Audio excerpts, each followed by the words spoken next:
오늘 함께 나눌 하나님의 말씀은 사무엘상 1장 19절로 28절까지의 말씀입니다. 사무엘상 1장 19절로 28절까지의 말씀, 저와 여러분이 한 절씩 교독하시고 마지막 28절 말씀은 함께 읽도록 하겠습니다. 하나님의 말씀입니다. 그들이 아침에 일찍이 일어나 여호와 앞에 경배하고 돌아가 라마의 자기 집에 이르니라. 엘가나가 그의 아내 한나와 동침하매 여호와께서 그를 생각하신지라. 한나가 임신하고 때가 이름에 아들을 낳아 사무엘이라 이름하였으니 이는 내가 여호와께 그를 구하였다 함이더라.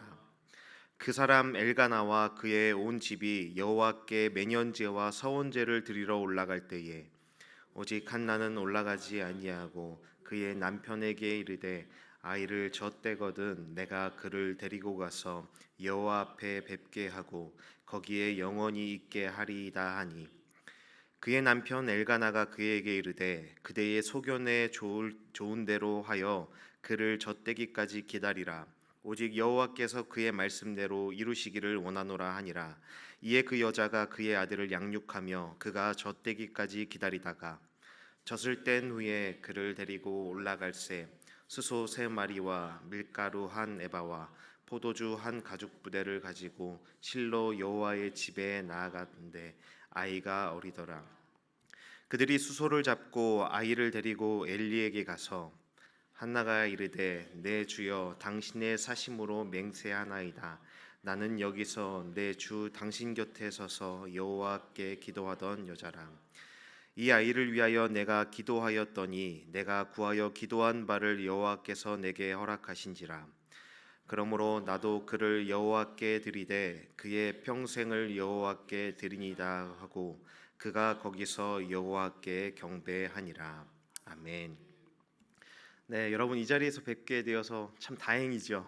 네, 어제까지만 해도 혼자 온라인 녹화를 하겠구나 싶을 정도로 비가 많이 왔는데 또 이 자리에서 건강한 모습으로 함께 예배하고 말씀 나눌 수 있음이 또 하나님의 은혜인 줄 믿습니다.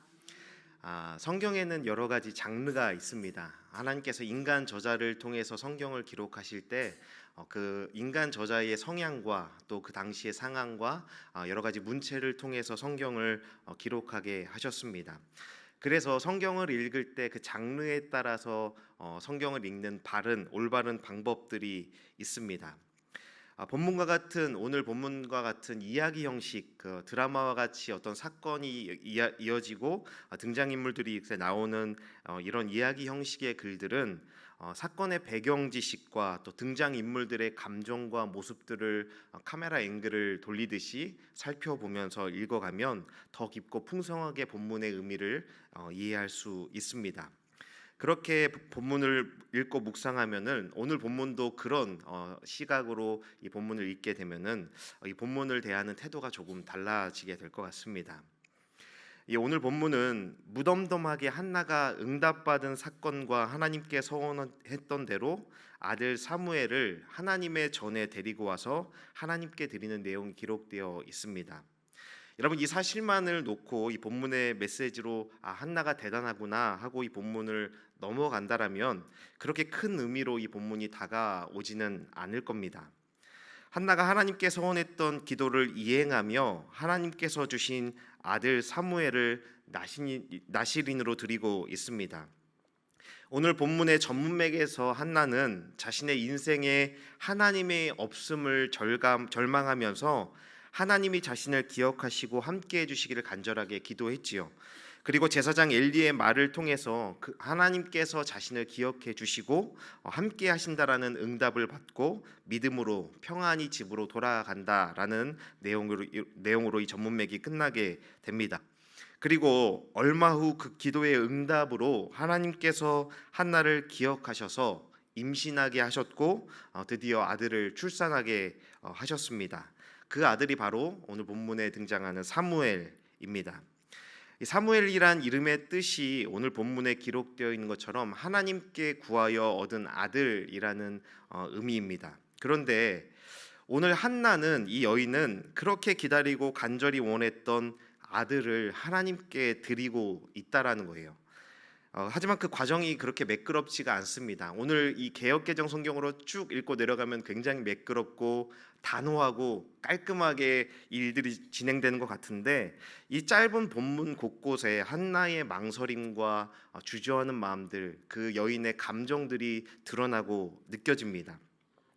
먼저 21절을 보면 1년 전에 매년제에서 한나가 서원 기도를 드렸고 이튿날 라마의 집에 돌아온 후 직후에 임신하여서 9개월 만에 사무엘이 태어나지요.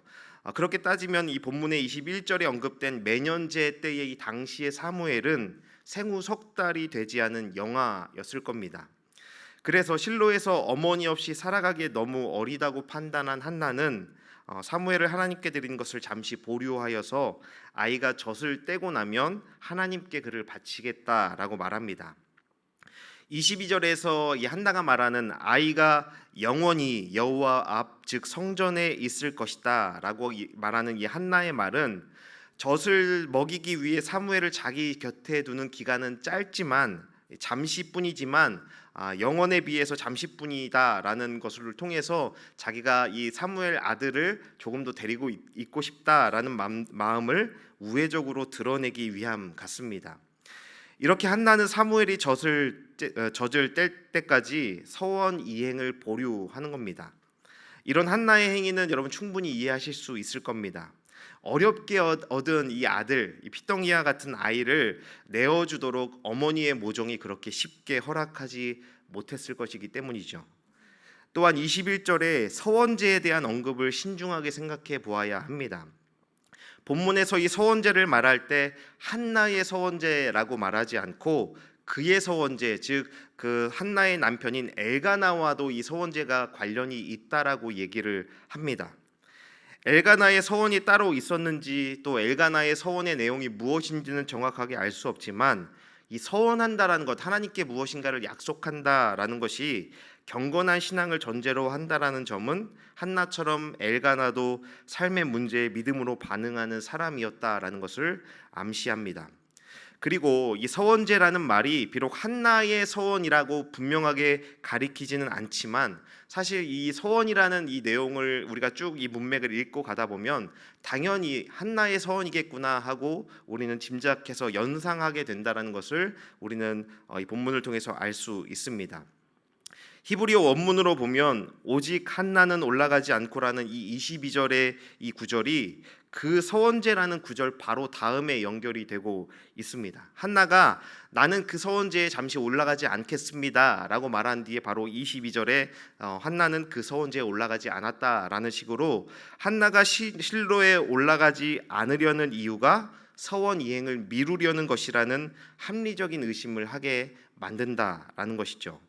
사무엘 출생 후에 이 한나의 서원 이행 여부에 관심이 그 한나가 과연 이 서원을 이행할 것인가라는 사람들이 1장 초도부터 읽어 내려온 독자들은 궁금하기 시작했을 겁니다. 그런데 오늘 본문에 와서 한나가 이 서원을 보류하고 있는 것을 통해서 혹시 한나가 다른 마음 품고 있는 것 아닌가?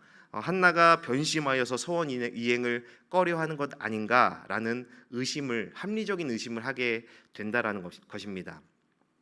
덧붙여서 이런 한나의 말에 대해서 나는 서원을 잠시 보류하겠습니다, 나중에 올라가겠습니다 라는 이 말에 남편 엘가나가 23절에 표면적으로는 굉장히 흔쾌하게 동의하는 것 같지요.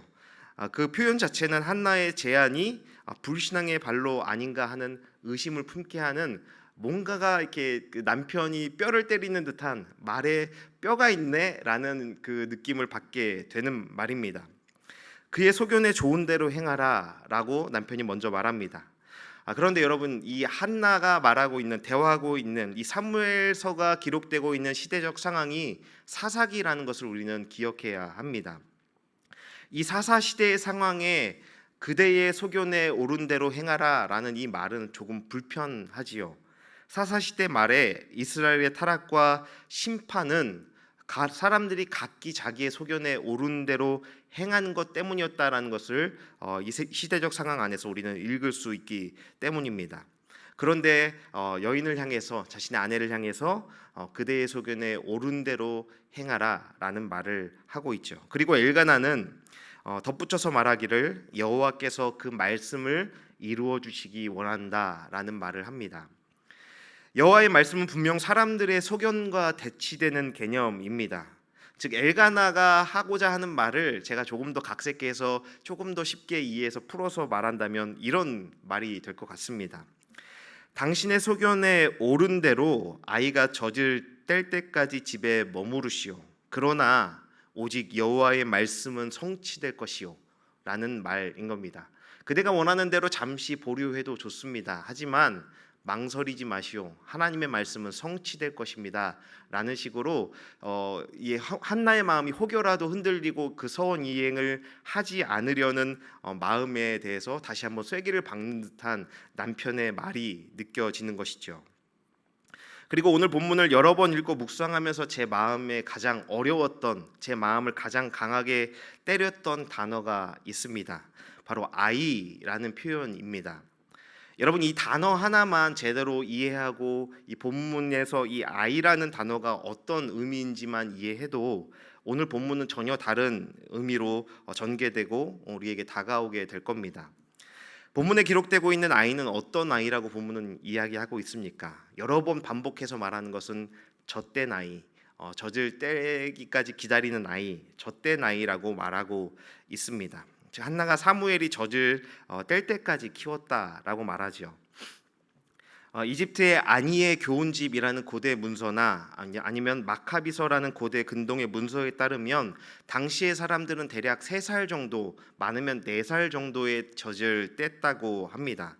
그리고 젖을 뗄 때 축제를 벌였다고, 잔치를 벌였다고 기록이 되고 있는데 창세기 21장 8절 말씀을 함께 읽어보겠습니다. 창세기 21장 8절입니다. 아이가 자라매 젖을 떼고 이삭이 젖을 떼는 날에 아브라함이 큰 잔치를 베풀었더라.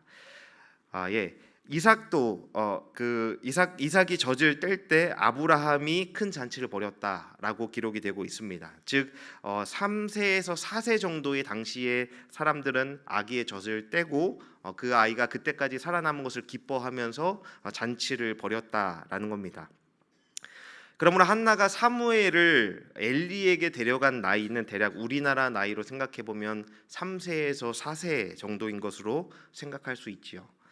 여러분, 한나가 하는 행동은 결코 당연하거나 하나님께 이런 약속을 했기 때문에 담담하게 무덤덤하게 행할 수 있는 행동이 아니었다라는 거예요.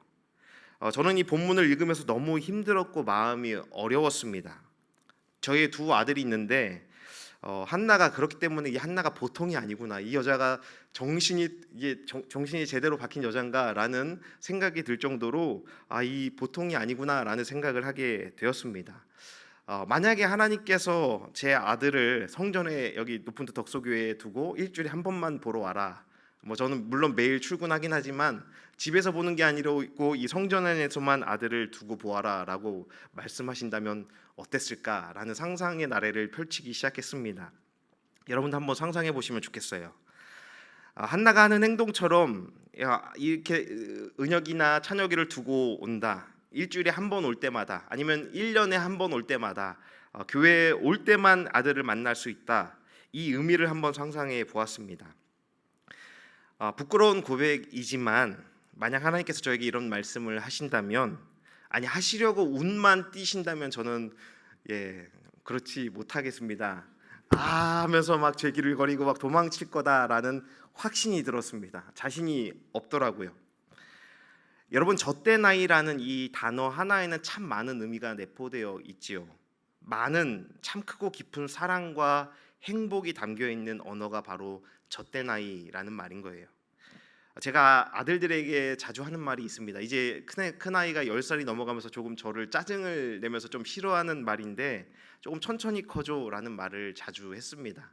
그리고 은혁이는 1학년 때부터 여자친구가 있었는데 여자친구가 생겨도 나중에 너 여자친구 생겨도 아빠랑 같이 놀아줘야 돼라고 얘기를 하면 막 짜증을 냅니다. 이렇게 좀 찌질해 보일 정도로 아들들에게 나와 함께 해줘, 조금만 천천히 커줘라는 말들을 합니다.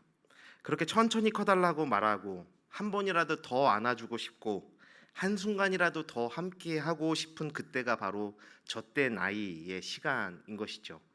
옹알옹알 거리던 아이가 이제 막 말을 시작하면서 엄마 아빠라는 말을 하기 시작하고 난 아빠가 좋아, 난 아빠가 최고야, 아빠 사랑해 라고 사랑이 가득 담긴 언어와 표현들을 나누기 시작하는 시기입니다. 이 아이들은 자신이 사랑받고 있다라는 것을 알면 알수록 더 사랑스러운 모습을 보여주기 위해서 애교를 피우며 우스꽝스러운 표정을 짓기도 합니다. 말도 안 되는 노래를 만들어 부르면서 흥이 나서 하루 종일 그 노래를 중얼거리는 아이 옆에 있다 보면 잠들 때쯤엔 제 입가에도 그 말도 안 되는 노래를 같이 부르고 있는 저 자신을 발견하게 될 때가 젖된 나이의 시간이라는 겁니다. 3년에서 4년이라는 시간을 자식을 옆에 두고 있다 보면 내 모든 것을, 내 생명까지도 이 아이를 위해서 다 줄 수 있겠다라고 결단하는데 결코 모자란 시간이 아니죠. 젖된 아이라는 이 단어 하나에 본문 속 한나의 행위가 도저히 제가 가늠할 수 없는, 생각할 수 없는 믿음의 행위이며 그의 삶이다라는 것을 느끼게 되었습니다. 또한 오늘 본문 중에 24절에 이런 문장, 이런 표현이 있습니다. 아이가 어리더라. 이 말을 직역하면 단어 하나가 두 번 반복이 되고 있습니다. 아이는 아이다라고 반복이 되고 있는 거예요.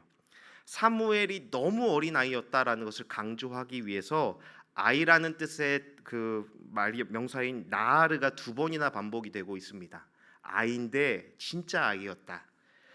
이런 강조는 한나가 얼마나 큰 헌신과 결단을 하고 있는지를 드러내고 있는 거예요.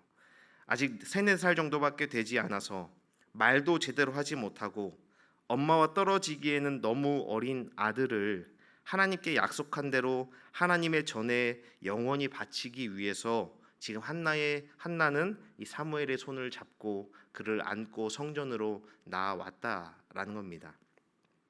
그래서 몇 년의 시간이 지난지는 정확히 알 수 없지만 이후의 문맥인 2장 19절에도 보면 한나가 매년 제사를 드리러 성전에 갈 때 작은 옷을 지어서 만들어 왔다라고 얘기를 합니다. 사무엘에게 주기 위해서 옷을 만들어 왔는데 그 옷이 작았다라는 표현이 기록되고 있어요. 몇 년이 지났는데도, 시간이 지났는데도 여전히 그 사무엘이 작은 겉옷을 입고 있었다라는 것이죠. 처음부터 그 아이를 사랑하는 마음, 그 아이로 인한 그 기쁨을 맛보지 않았다면 오히려 좀 쉬웠을지 모르겠지만 아이가 주는 행복과 그 즐거움을 알고 있는 한나가 그 행복한 시간을 3년에서 4년을 함께 누렸던 그 한나가 아이를 자신의 품에서 떼어 엘리의 손에 넘겨주기까지 얼마나 많은 고통과 고뇌와 갈등과 또 남모를 눈물이 있었겠습니까? 아이를 데리고 내가 도망이라도 갈까? 내가 죽으면 죽었지 이 아이는 내놓지 못하겠다고 하나님께 생떼라도 써볼까? 하는 마음이 분명 있지 않았겠습니까?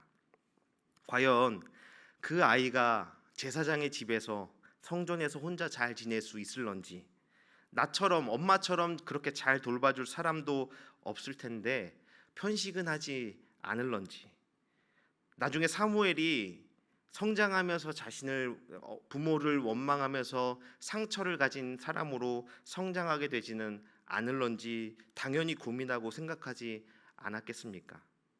한나의 심정과 생각은 감히 우리가 헤아릴 수가 없는 것입니다. 무덤덤하게 써 내려간 이 짧은 문맥의 글이지만 적어도 4년의 한나의 고뇌와 안타까움이 담겨 있는 글이며 결코 가볍고 쉬운 선택이 아니었다라는 것을 읽을 수 있는 것이죠. 그런 한나의 심경이 잘 나타나는 문장이 또 있는데 26절 말씀입니다. 우리가 다시 한번 함께 읽어보겠습니다.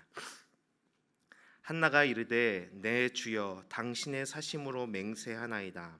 나는 여기서 내 주 당신 곁에 서서 여호와께 기도하던 여자라. 개역개정 성경에서 보면 이 문장이 굉장히 단호하고 멋집니다. 그런데 원문의 의미를 충분히, 원문의 뉘앙스를 충분히 이렇게 전달해주고 있지 못합니다. 아이를 엘리에게 건네며 입을 떼는 순간 한나는 정신이 없는 듯합니다. 원문으로 그 한나가 뭐라고 말하냐면 이 문맥의 내용이 전혀 앞뒤가 맞지 않습니다.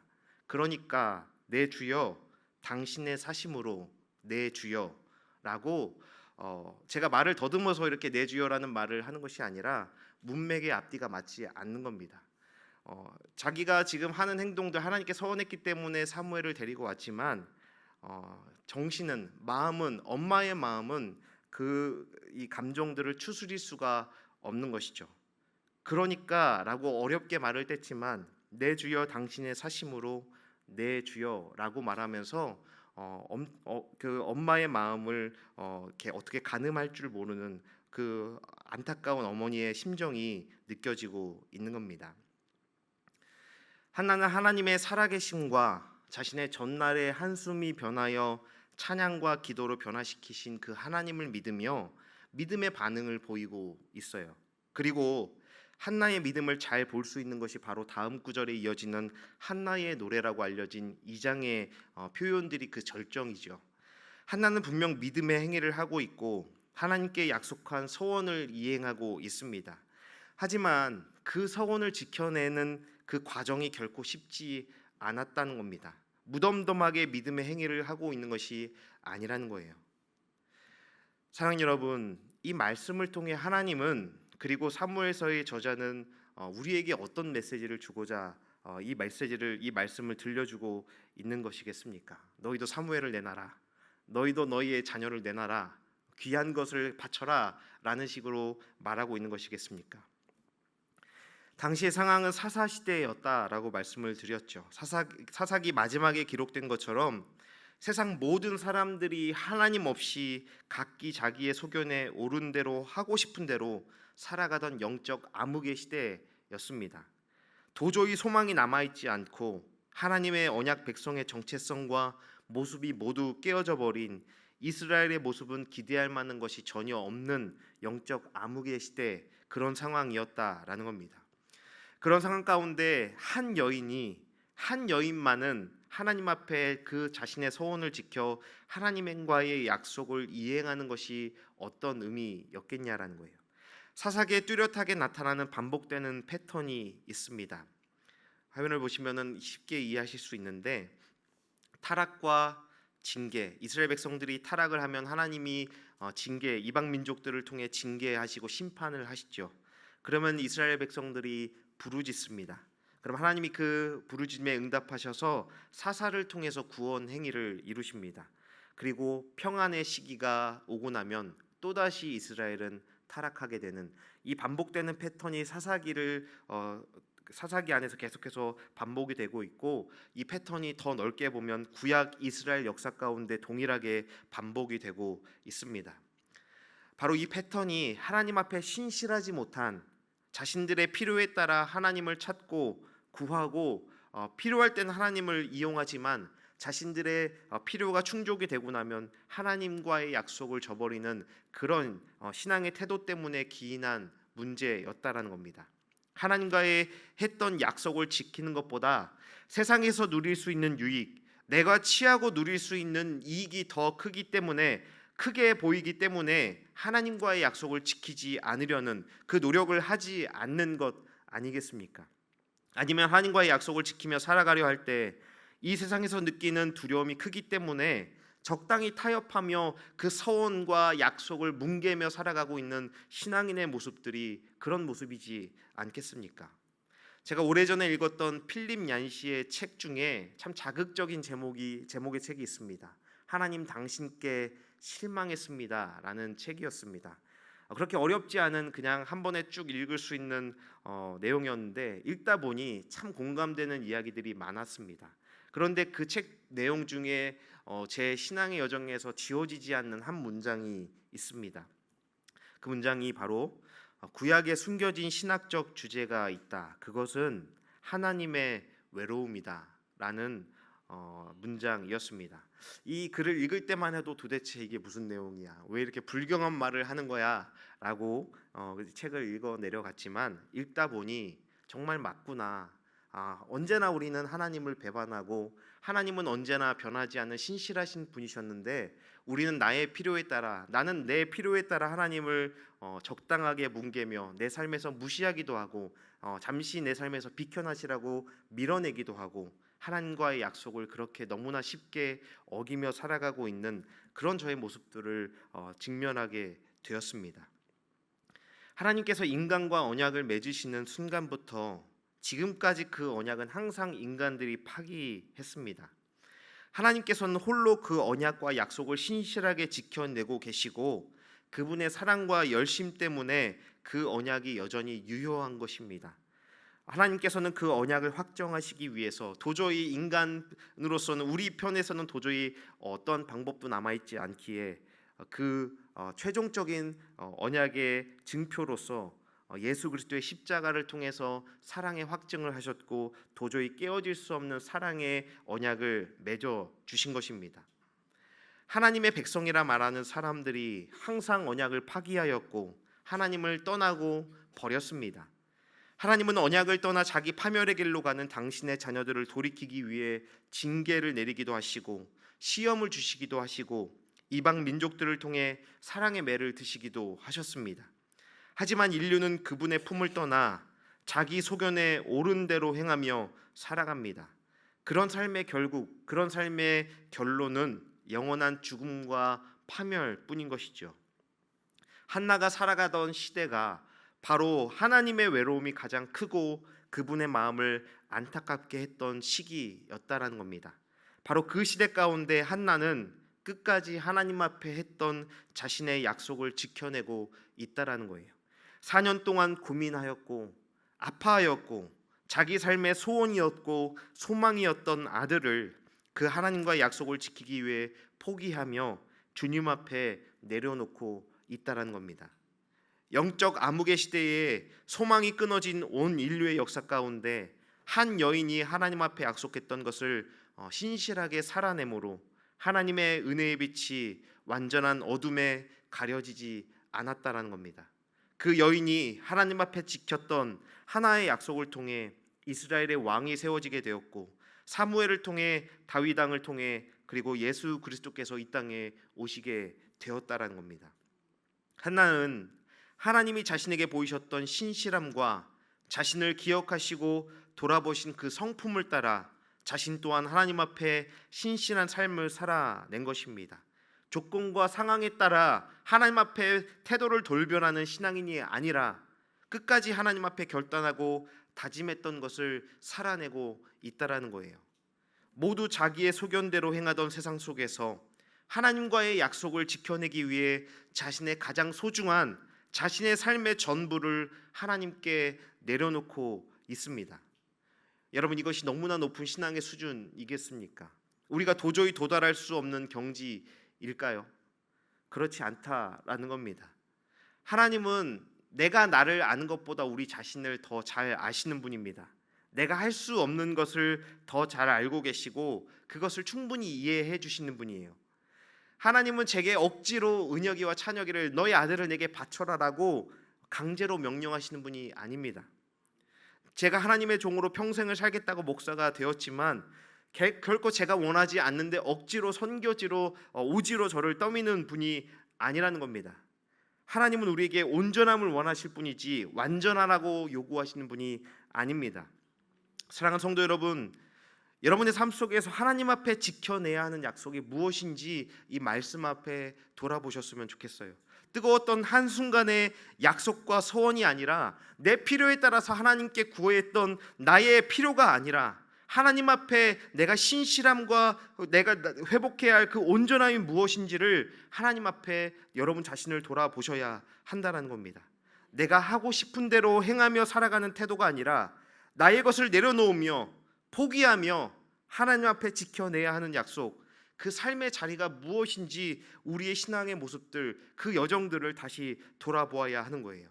나 자신을 위해 욕심으로 기도하는 그런 기도가 아니라 하나님을 위해, 공동체를 위해 세상 속에 선포하고 세워가야 할 하나님 나라를 위해 주의 전에 내려놓아야 할 나의 사무엘은 무엇인지 말씀 앞에 정직하게 우리의 삶을 돌아보십시다.